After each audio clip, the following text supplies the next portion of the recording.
예, 감사합니다. 우리는 현재 교회력으로 예수님께서 태어나신 성탄절 이후, 그리고 성탄절 이후에 우리는 보통 예수님의 활동하시거나 아니면 예수님의 나타나신 것에 대해서 주현절이라고 아니면 공현절이라고도 그렇게 말을 합니다만, 주현절을 보내고 지난 수요일 3월 2일부터 우리 교회는, 또 우리 세계 교회들은 현재 교회력으로 사순절을 우리가 맞이하고 있습니다.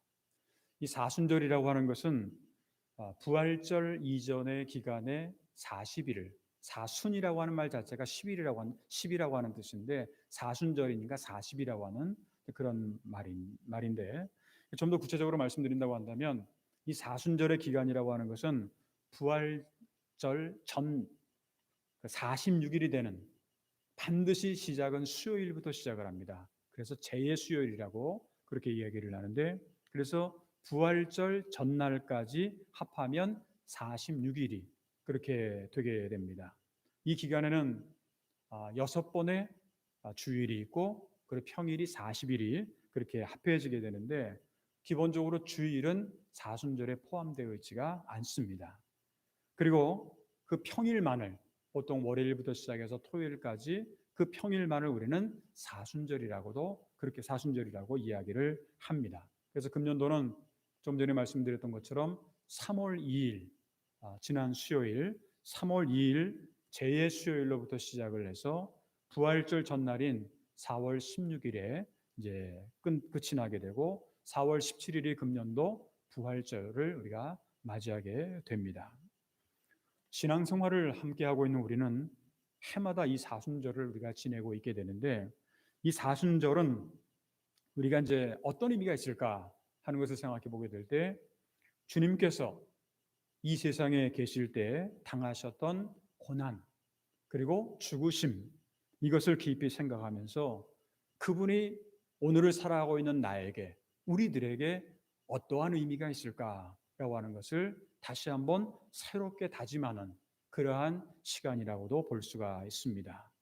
교회의 전통으로 그렇게 보게 될 때, 이 사순절은 우리 그리스도인들이 하나님 앞에 경건하게 살아가기 위한 훈련을 하는 그러한 기간이기도 합니다.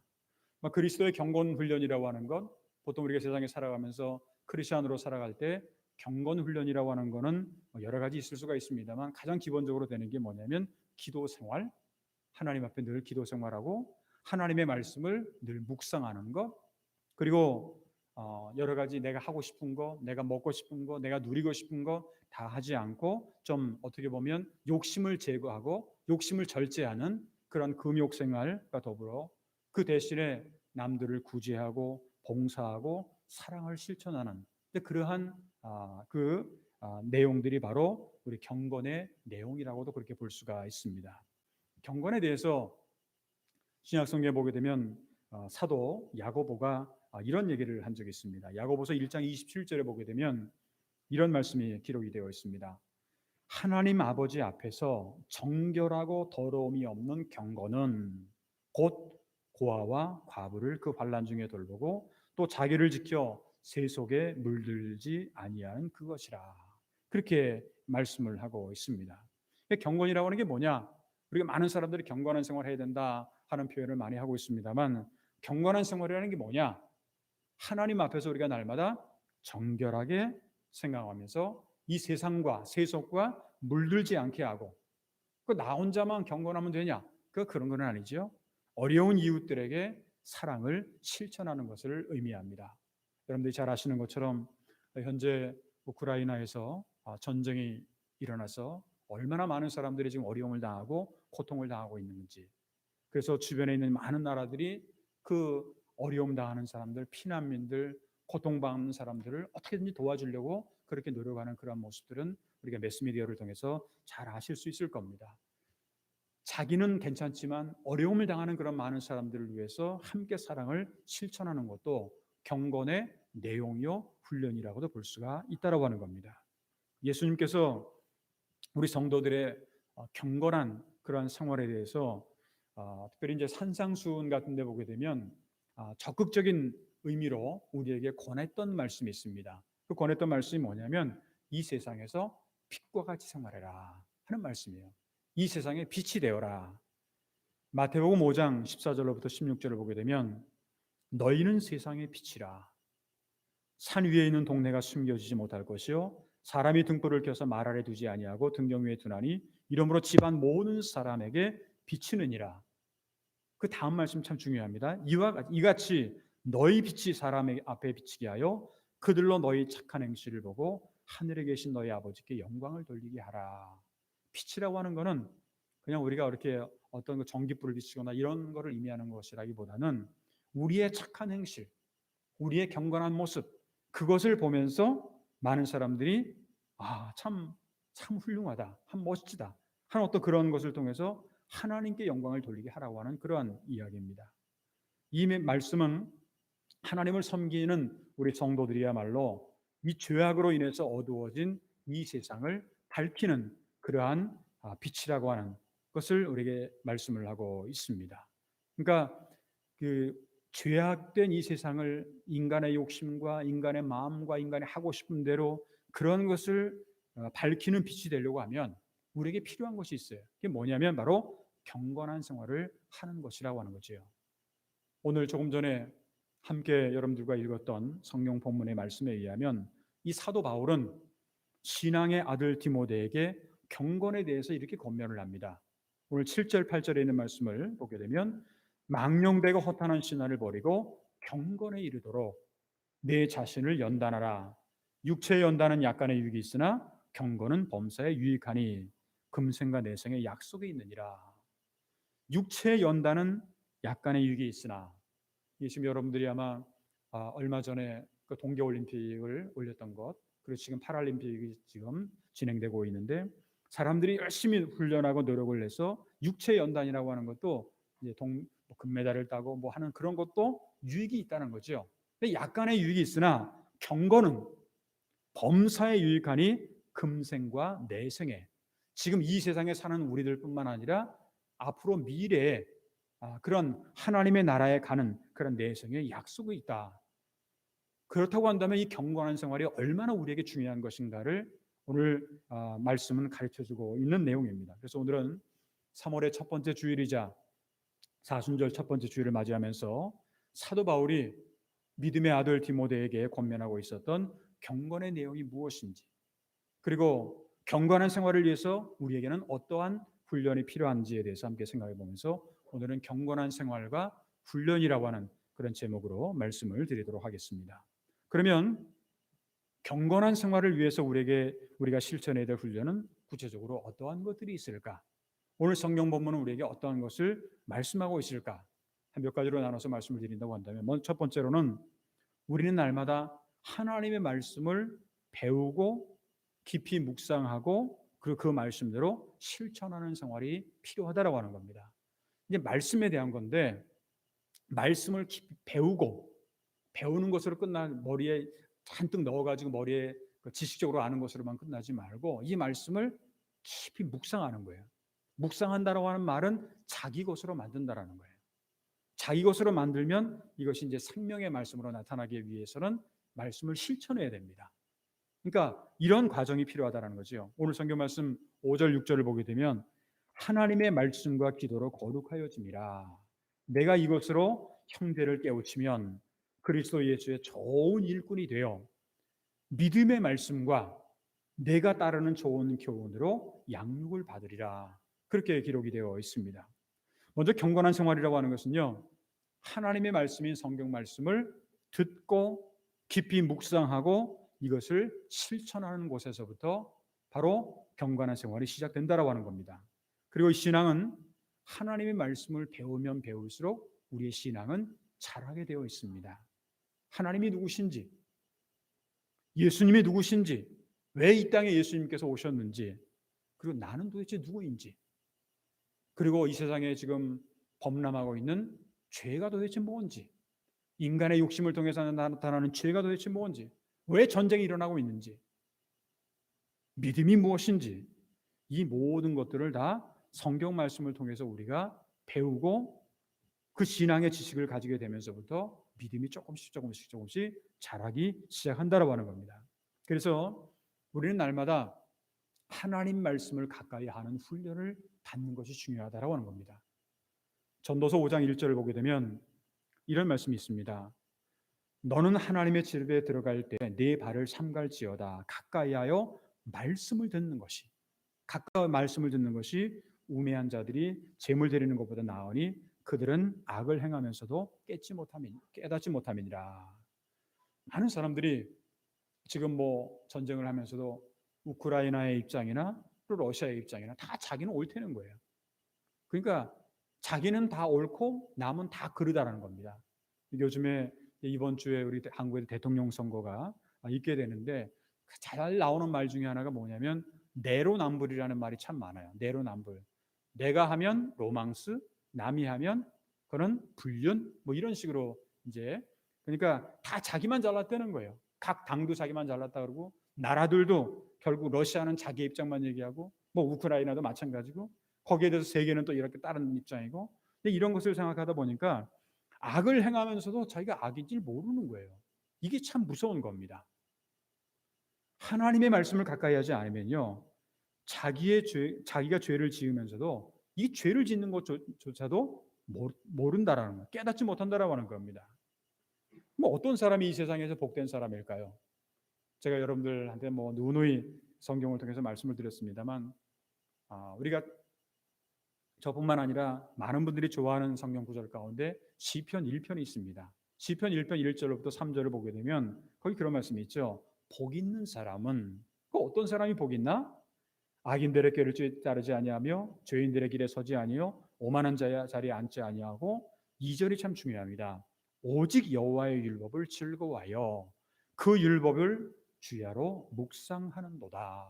하나님의 말씀을 즐거워하면서 그 말씀을 밤낮으로 항상 묵상한다는 거죠. 그러면 그는 시냇가에 심은 나무가 철을 따라 열매를 맺으며 그 잎사귀가 마르지 아니함 같으니 그가 하는 모든 일이 다 형통하리로다. 그렇게 말씀을 하고 있습니다.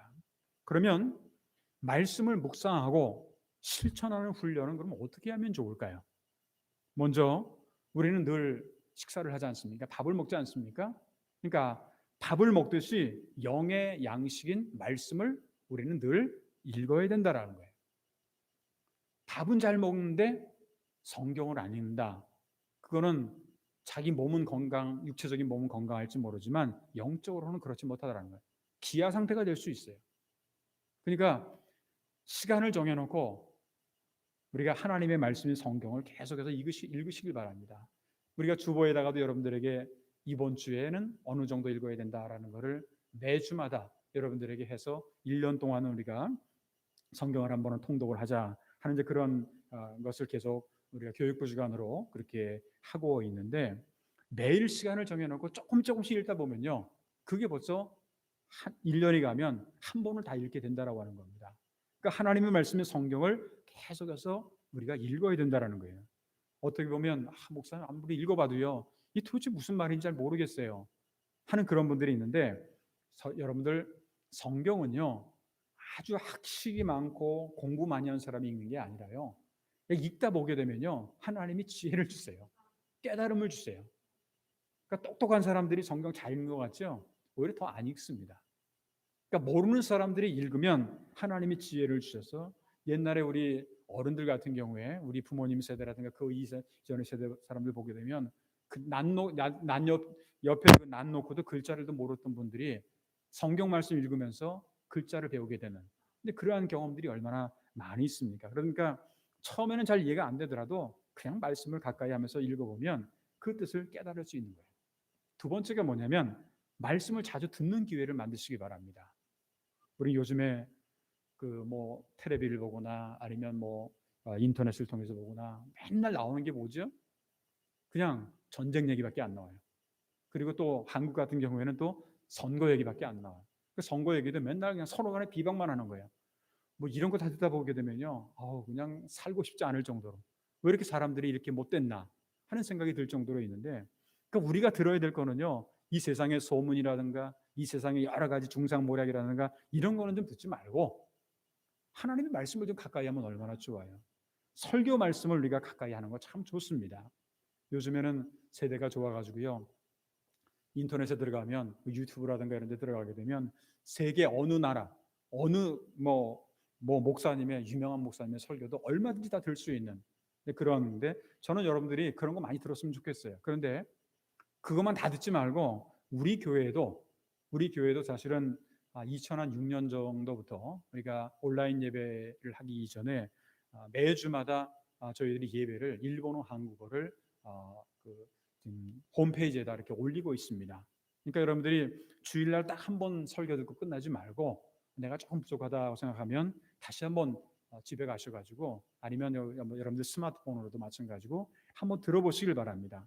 하나님의 말씀을 설교라고 하는 게 뭐냐? 성경을 오늘의 삶에 맞게 잘 풀이하고 가르쳐 주는 거예요. 결국은 성경역입니다. 제가 여러분들에게 이렇게 설교를 늘 하지만 제가 제 얘기하는 거는 그렇게 많지 않잖아요. 결국은 성경을 많이 인용을 해서 설교 내용이 바로 성경 이야기를 하는 것을 이제 볼 수가 있는데, 그러니까 성경 말씀을 아니면 설교 말씀을 계속해서 자꾸 들으면 들을수록 믿음이 자라게 돼 있어요. 믿음이 깊어지게 돼 있어요. 남에게 욕 듣는 거라든가 아니면 나쁜 소문이라든가 이런 거 잘 듣다 보면요, 내가 영적으로 병들게 돼 있어요. 그러니까 어떤 거를 들으면 좋겠느냐? 늘 하나님의 말씀을 가까이 하는 거예요. 말씀을 늘 듣는 거예요. 이 믿음이 어떻게 나오는 줄 아세요? 사도 바울은 로마서 10장 17절에 보게 되면, 그러므로 믿음은 들음에서 나며 들음은 그리스도의 말씀으로 말미암았느니라. 항상 말씀을 가까이 하고 말씀을 듣는 게 중요하죠. 설교 말씀을 자주 듣고 반복해서 들으면 말씀에 기초한 건강한 믿음으로 성장해 나갈 수가 있다라고 하는 겁니다. 이렇게 하나님의 말씀을 듣고 깊이 묵상하고 그리고 말씀대로 실천하게 되면 우리는 하나님 앞에서 자연스럽게 경건한 생활을 하게 되고, 우리는 날마다 그 주님을 닮아갈 수 있게 되는 그러한 것이 나타나게 된다는 것을 꼭 기억을 하시길 바랍니다. 두 번째로, 경건한 생활을 위해서 우리에게 필요한 훈련이 뭐냐면 하나님과의 대화를 자주 해요. 하나님과의 대화라고 하는 말은 이 영적인 호흡이죠. 이거는 끊임없이 기도하라고 하는 겁니다. 기도하는 생활을 한다라고 하는 거예요. 오늘 성경 말씀 5절을 보게 되면 하나님의 말씀과 기도로 거룩하여짐이라, 그렇게 말씀을 하고 있죠. 기도라고 하는 것은요, 하나님과의 관계를 맺고 하나님과의 관계를 유지하는 신앙의 행위입니다. 그래서 흔히 기도를 하나님과의 대화라고 얘기를 합니다. 하나님과 매일 만나는 거예요. 그리고 내 사정을 다 말씀을 드려요. 그리고 하나님의 말씀을 또 듣는 것, 이게 바로 기도라고 하는 거죠. 대화가 끊어지게 되면요, 아무리 좋은 관계라고 하더라도 그건 정상적인 관계라고 할 수가 없습니다. 여러분들 가운데 부부도 계시고 한데, 부부가 하루, 한 달, 1년, 5년을 아무 말도 안 한 부부가 있다고 한번 생각해 보세요. 부부뿐만은 아니겠죠. 가족이 그렇다고 생각을 해보세요. 이건 문제가 일어난 거죠. 그러니까 정상적이라고 할 수가 없다라고 하는 겁니다. 늘 대화하는 거예요. 가까이 하면서 대화를 하는 거예요. 그러니까 성경적인 표현에 의하면 날마다 쉬지 않고 하나님 앞에 기도하는 것, 이게 늘 하나님과 대화하는 것, 이렇게 하게 되면요, 자연스럽게 우리의 믿음이 성장하게 되어 있습니다. 그래서 사도 바울은 여러분들이 너무나도 잘 아시는 데살로니가전서 5장 17절에 보게 되면 쉬지 말고 기도하라.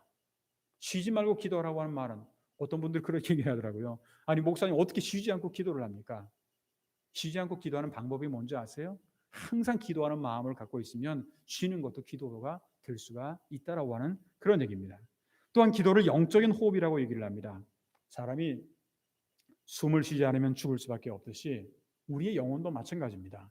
기도하지 않으면 숨을 쉬지 못하고 결국은 죽을 수밖에 없게 됩니다. 기도를 통해서 우리가 날마다 죄 가운데 살아가지 않습니까? 죄를 범한 것을 하나님께 고백을 하고 그리고 용서를 받는 거예요. 그러니까 용서받는다라고 하는 말은 죄의 문제가 해결된다는 거죠. 그리고 기도를 통해서 하나님과의 사랑, 그리고 하나님의 은총, 하나님의 능력, 하나님의 지혜를 항상 얻게 된다라고 하는 겁니다. 그렇기 때문에 우리는 끊임없이 기도하는 훈련을 하지 않으면 안 된다라고 하는 겁니다. 사도 바울은 에베소서 6장 18절에 보게 되면 이렇게 권면을 하고 있습니다. 모든 기도와 간구를 하되 항상 성령 안에서 기도하고 그냥 내가 하고 싶은 대로만 기도하지 말고 성령의 인도하심에 따라서 성령 안에서 기도하고 이를 위하여 깨어 구하기를 항상 힘쓰며 여러 성도를 위하여 구하라. 조금 전에 우리가 우크라이나를 위해서 기도했던 것처럼 이 중보 기도가 우리에게 굉장히 중요합니다. 남을 위해서 기도한다라고 하는 것, 어려운 사람들을 위해서 기도한다는 것, 병든 사람들을 위해서 기도한다라고 하는 것 굉장히 중요하다라고 하는 겁니다. 이처럼 기도는 우리가 경건 생활을 하기 위해서는 없어서는 안 될 중요한 훈련이라고 하는 겁니다. 그래서 시편 32편 6절 전반절에도 보게 되면 이로 말미암아 모든 경건한 자는 주를 만날 기회를 얻어서 주께 기도할지니라 그렇게 말씀을 하고 있습니다. 여러분들이 잘 아시는 것처럼 예수님은 하나님의 아들이죠. 구원자로서 이 세상에 오신 분입니다. 그렇지만 이 땅에 계실 때 예수님의 행동, 예수님의 모습을 가만히 보게 되면 얼마나 기도 생활을 열심히 하셨는지 모릅니다. 하나님 아버지를 만나고 대화하는 기도는요, 예수님의 대화의 생활의 습관이었어요. 가장 자연스러운 일이었습니다. 누가복음 22장 39절에 보게 되면 예수께서 나가사 습관을 따라 감람산에 가시니 제자들도 따라갔더니 예수님의 습관이 있어요. 뭐예요? 늘 기도하는 습관이 있었어요. 예수님이 이 말씀에 의하면 십자가를 지시기 전에 감람산으로 기도하러 가셨는데 어느 특별한 때만 그렇게 기도하러 가신 것이 아니라 항상 습관에 따라 항상 그렇게 기도하러 가시는 습관이 있었다라고 하는 겁니다. 우리가 이제 경건한 생활을 하기 위해서는 좋은 습관이 참 필요합니다. 사람에 따라서는 좋은 습관도 있지만 그렇지 않은 나쁜 습관도 있어요. 근데 좋은 습관이 필요한데 좋은 습관이 뭐냐? 바로 기도하는 습관이라고 하는 겁니다. 이 기도하는 습관은요, 우리가 이 세상에서 잘 될 뿐만 아니라 앞으로 영원한 하나님의 나라를 준비하는 데도 유익한 그러한 것임을 알 수가 있습니다. 어떤 사람들은 나는 목사님 바빠서 기도할 시간이 없어요. 그런 분들이 가끔 있어요. 근데요, 진짜 그분이 기도할 시간이 없어서 그 정도로 바쁜가 가만히 보면 그렇지는 않아요. 저는 반대로 그렇게 얘기합니다. 바쁘기 때문에 더 기도해라. 바쁘기 때문에 기도해야 된다. 왜? 곁길로 가면 안 되잖아요. 바쁘니까. 가장 기름길로 가야 되잖아요. 그러려면 하나님이 인도하시는 바른 길로 가야 되죠. 여기 갔다가 저기 갔다가 이것하고 저하고 하게 되면 시간을 더 많이 허비하게 됩니다. 그러니까 바쁘기 때문에 더 기도해야 된다라고 하는 겁니다. 이 세상의 수많은 일 가운데서요, 하나님과 대화하는 것보다 더 중요한 거 있습니까? 영적으로 숨을 쉬는 것보다 더 중요한 것이 있습니까? 예수님께서 습관에 따라서 기도를 하셨다고 하는 것은요, 이 세상의 어떤 일보다도 하나님과의 관계가 더 중요하다고 하는 것을 우리에게 몸소 보여주신 겁니다. 그러면 경건을 위해서는 어떻게 기도할까? 하나 예를 든다면 여러분들 아침에 일어나셔서 뭘 하세요? 아침에 일어나서 가장 처음에 뭘 하세요? 뭐 여러분들 다 있겠지만 그냥 잠깐이라도 괜찮아요. 그냥 잠자리에 딱 일어나가지고 한 20초도 30초도 괜찮아요. 하나님 지난밤도 잘 지켜주셔서 감사합니다. 다시 일어났네요. 생명을 연장시켜 주셔서 감사합니다. 그래서 하루를 기도로 시작을 한번 하시길 바랍니다. 그 또 한 가지는 잠자리에 들 때도 어떤 분들은 이렇게 돌아가시는 분들 가보게 되면 잠자리에 들다 이렇게 돌아가신 분들이 계시잖아요. 저는 우리 교회 교인들 가운데도 그런 분들이 계셨어요. 나는 잠자면서 그냥 이 세상을 떠났으면 좋겠다. 그런 거를 위해서 계속 기도하신 분이 또 계셨어요. 근데 그런 대로 또 됐어요. 근데 사실 잠자리에 들면서 이게 마지막일 수도 있는 거예요. 그럼 하나님 앞에 기도를 하는 겁니다. 그러니까 아침에 일어나서 밤에 잠을 잘 때, 그러니까 24시간을 계속 기도에 줄을 이어가는 거죠. 근데 가장 좋은 게 뭔지 아세요? 혹시 여러분들 가능하다면 새벽 기도를 꼭 한번 나와 보시길 바랍니다. 새벽에 하나님 앞에 나와서 하나님과 1대1의 관계 속에서 첫 시간을 하나님 앞에 드린다라고 하는 게 이게 얼마나 복된 일인지 몰라요. 요즘같이 코로나 상황이라고 하면은요, 다른 데 안 가고 하는 것다고 한다면 이럴 때 기도하는 찬스라고도 저는 그렇게 생각이 듭니다. 여러분들 가운데는 물론 사정에 의해서 교회까지 못 나오시는 분도 계실 겁니다. 괜찮아요. 집에서 하시면 되잖아요. 집에서 일어나셔서 간단하게 그렇게 묵상하고 말씀 묵상하고 기도하시면 얼마나 좋습니까?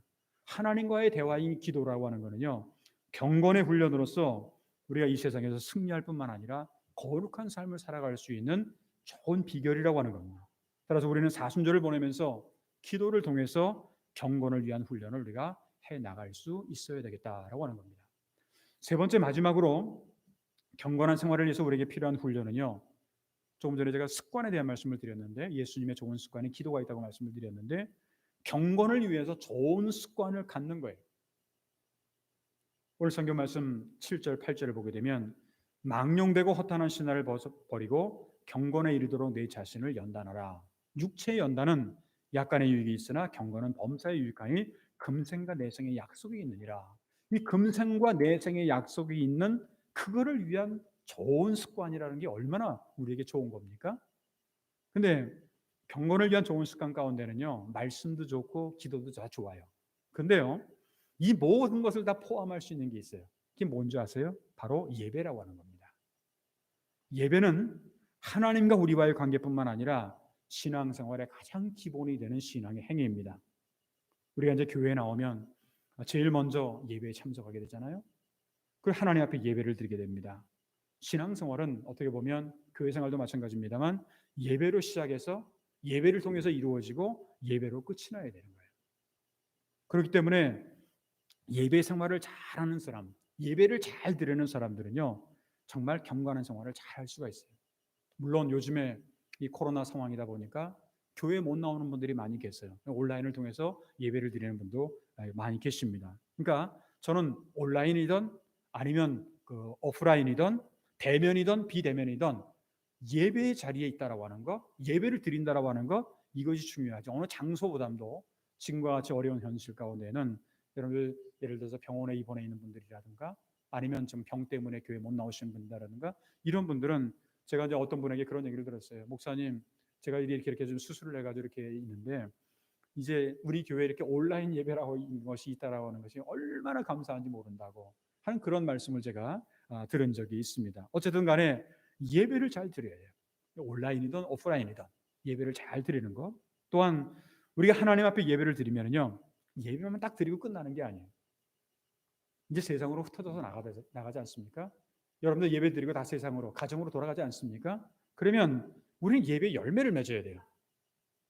예배 한번 딱 드리고 주일 성수 다 끝났다가 아니라 열매를 맺어야 되는데 열매가 뭐냐? 사랑과 구제와 봉사를 위한 좋은 습관이 필요합니다. 저는 이번에 이 우크라이나 전쟁으로 인해서 많은 사람들이 돕는 분들이 많이 있지 않습니까? 그런 것들을 보면서 참 귀한 거구나라는 그런 생각을 하게 됐는데 경건한 삶이라고 하는 것은요, 예배만 잘 드려서 끝나는 것이 아니라 생활 속에서 구체적으로 열매가 나타나야 된다고 하는 겁니다.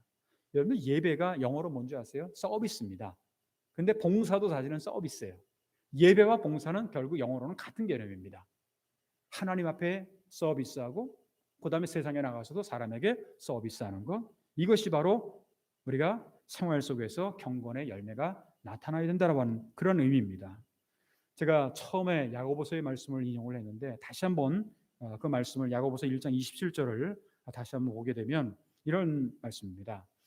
하나님 아버지 앞에서 정결하고 더러움이 없는 경건은, 야고보 사도가 그렇게 말하죠. 하나님 아버지 앞에서 정결하고 더러움이 없는 경건은 곧 고아와 가부를 그 환난 중에 돌보고, 지금 전쟁으로 인해서 고통당하고 어려움 당하는 수많은 사람들을 위해서 돌보는 거예요. 그들을 위해서 뭔가 도움이 되는 거예요. 그리고 환난 중에 돌보고 그것뿐만이 아니라 또 자기를 지켜 세속에 물지 아니하는 그것이라. 다시 말하면 경건을 위해서 하나님과의 관계, 말씀과 기도죠. 이것으로만 끝나서는 안 되고 우리의 생활 속에서 이웃과도 잘 연결이 되어야 된다라고 하는 겁니다. 이를 위해서는요, 항상 우리가 좀 나쁜 습관 갖지 말고 좋은 습관이 어떤 뭐냐? 봉사와 구제를 위한 좋은 습관을 갖는 것이 필요하다라고 하는 겁니다. 뭐 우크라이나까지 안 가더라도 우리 주변에는 어려움을 당하고 고통당하는 그런 사람들이 많이 있습니다. 그런 사람들에게 작은 것 하나라도 물건을 갖다 주라고, 돈을 갖다 주라고 하는 게 아닙니다. 마음이라도 함께 할 수 있는 그런 것이 있다고 한다면 그 봉사, 헌신 이런 것들이 바로 경건을 위한 좋은 훈련이라고 볼 수가 있는데, 바로 이런 사순절을 보내면서 이러한 모습들이 우리 가운데 나타나야 된다고 하는 겁니다. 사랑하는 성도 여러분, 오늘 우리는 3월의 첫 번째 주일로서 교회력으로 사순절 첫 번째 주를 우리가 맞이하면서 범사에 유익하고 금생과 내생의 약속이 있는 경건의 훈련, 그것이 바로 말씀과 기도, 예배와 봉사, 헌신을 통해서 우리는 날마다 경건한 삶을 살아갈 수 있어야 할 것입니다. 간절히 바라기는 이번 사순절에 경건한 생활을 위한 여러 가지 훈련, 좋은 훈련들을 한 가지 한 가지를 우리가 생활 속에서 실천해 나감으로 말미암아서 하나님께서 주시는 은혜와 평강, 그리고 하나님이 주시는 그러한 놀라운 축복이 항상 넘쳐나는 그런 저와 여러분들의 앞으로의 신앙의 여정이 되시기를 주님의 이름으로 축원합니다. 기도하겠습니다. 은혜로우신 하나님 아버지, 세상은 전쟁의 소문으로 혼란하고 여러모로 우여곡절이 많은 현실 가운데지만 지난 2개월 동안을 하나님의 은혜 가운데 무사히 보내게 하시고 3월의 첫 번째 주일을 맞이해서 교회력으로 사순절을 저희들이 첫 번째 주일을 맞이하게 하시니 감사를 드립니다. 오늘도 교회에서 또한 각 가정에서 온라인을 통해서 예배 자리에 앉아있는 모든 분들을 주님께서 기억하여 주시오며 오늘 말씀을 통해서 경건한 생활은 반드시 훈련이 필요한데 그 훈련을 위해서 우리가 어떻게 하면 좋을까? 늘 하나님의 말씀을 배우고 하나님의 말씀을 깊이 묵상하며 이 말씀을 우리가 생활 속에서 실천해 나갈 수 있도록 도와주시옵소서. 또한 하나님과 영적인 대화로서 끊임없는 기도 생활을 해 나갈 수 있는 우리 모두가 되도록 인도하여 주시옵소서. 뿐만 아니라 경건한 생활을 위한 좋은 습관을 우리의 몸에 지닐 수 있도록 우리 모든 성도들에게 하나님께서 함께 인도하여 주시기를 간절히 원하고 기도하옵나이다. 이 사순절이 단순하게 교회력으로만 끝나는 것이 아니라 우리 모든 성도들에게 신앙에 성장하고 또 경건을 위한 좋은 훈련의 기간이 될 수 있도록 인도하여 주시옵소서. 조금 전에 우리가 함께 우크라이나를 위해서 기도를 했지만 하루빨리 우크라이나에 평화가 올 수 있도록 전 세계 평화가 올 수 있도록 하나님께서 인도하여 주시옵소서. 이번 주 또한 3월 9일에는 우리 조국에서 대통령 선거를 하게 됩니다. 하나님을 두려워하며 경외하는 그러한 좋은 지도자가 나올 수 있도록 하나님께서 인도하여 주시옵소서. 또한 이 코로나19로 인해서 많은 어려움을 당하고 있습니다. 하루빨리 안정이 되어서 여기로부터 해방되어 우리 모든 성도들이 하나님 앞에 자유롭게 나와 예배할 수 있는 날이 하루빨리 올 수 있도록 주님께서 인도하여 주시옵소서. 우리 제일대한민국교회 있는 모든 교회들 또한 특별히 동경 동북교회 동경제일교회를 기억하여 주시오며 그들의 기도 제목을 주여 응답하여 주시옵소서. 성도들 가운데는 영역 간의 질거로 동다하는 성도들이 있습니다. 또한 수술을 앞두고 준비하며 기도하는 분도 있습니다. 여러 처해져 있는 환경은 다를지라도 하나님 앞에 기도하는 한 분 한 분의 모든 기도가 하나님의 은혜 가운데 좋은 열매로 나타나게 하시며 주의 치료와 또한 회복의 은총을 체험하도록 인도하여 주시옵소서. 이제 이 일주일 동안에 또 한 달 동안에 모든 삶을 주님 앞에 맡깁니다. 하나님께서 인도하여 주시사 오늘 2부 예배 참석한 모든 성도들 한 분도 빠짐없이 주님께서 함께 하시는 임마누엘의 은총을 체험하는 우리 모두가 될 수 있도록 인도할 줄 믿사옵고 감사하며 주 예수 그리스도 이름으로 간절히 축복하며 기도하옵나이다. 아멘. 우리 다 같이 그 자리에서